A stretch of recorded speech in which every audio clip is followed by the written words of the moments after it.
వైకుంఠానికి వెళ్లి విష్ణువు తన భర్తను విడిపించే ఉపాయం చెప్పమని కోరింది. విష్ణువు గంగిరెద్దుల వేషం ధరించి నందీశ్వరుని గంగిరెద్దుగా వెంట తీసుకుని వెళ్ళాడు.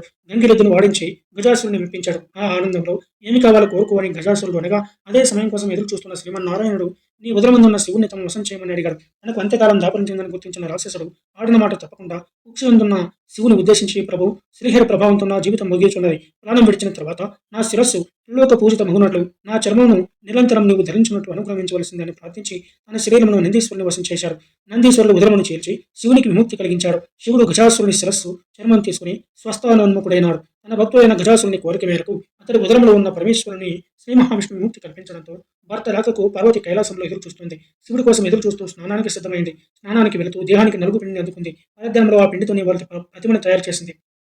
చూడముచ్చటైన ఆ బాలుడికి తండ్రి ఉపదేశించిన మంత్ర సాయంతో పార్వతి ప్రాణప్రతిష్ఠ చేసింది. దివ్య సుందరమైన ఆ బాలుని వాకిట కాపలా ఉంచి తాను స్నానానికి వెళ్ళింది. అంత